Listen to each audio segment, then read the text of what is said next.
America అధ్యక్షుడు Trump మరోసారి కీలక నిర్ణయం తీసుకున్నారు. తాజాగా యుఎస్ కొచ్చే 12 దేశాల పౌరుల రాకపై నిషేధం విధించారు.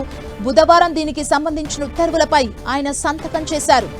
కొలరాడో ఇటీవల యూదులపై సీసా బాంబులతో దాడి జరిగిన నేపథ్యంలోనే ట్రంప్ ఈ నిర్ణయం తీసుకున్నట్టు తెలుస్తుంది.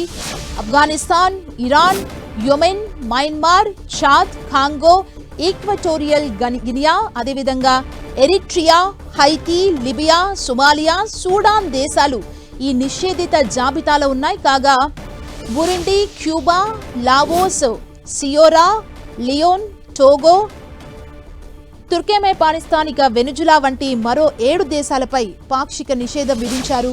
ఈ ఉత్తర్వులు సోమవారం నుంచి అమల్లోకి వస్తాయని వైట్ హౌస్ అధికారులు తెలిపారు.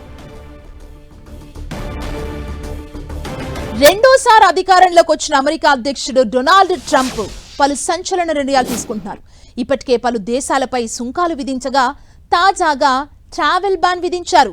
కొలరాడోలోని బోల్టర్ కౌంటీలో ఇటీవల ఉగ్రదాడి జరిగింది. సరైన పత్రాలు లేని విదేశీ పౌరులు దేశంలో ఉండటం కారణంగానే తమ మాతృభూమిలో ఇలాంటి ఘటనలు జరుగుతున్నాయని ట్రంప్ వ్యాఖ్యానించారు.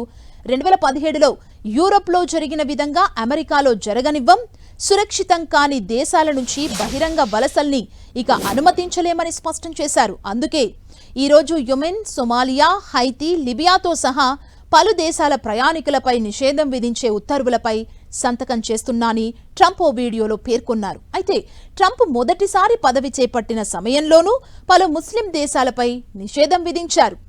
ఈ ప్రకటనపై వెనుజులా మంత్రి డియోస్టాడో కాబెల్లో స్పందించారు. యుఎస్లో ఉండడం వెనుజులా ప్రజలకు మాత్రమే కాదు, ఎవరికైనా ప్రమాదమే అని వ్యాఖ్యానించారు. ఈ సందర్భంగా తమ దేశ పౌరులు అగ్రరాజ్యంలో పర్యటించొద్దని సూచించారు. ఇక ట్రంప్ చేసిన ఈ ప్రయాణ నిషేధానికి చట్టపరమైన సవాళ్లు ఎదురయ్యే అవకాశం ఉన్నట్లు తెలుస్తోంది.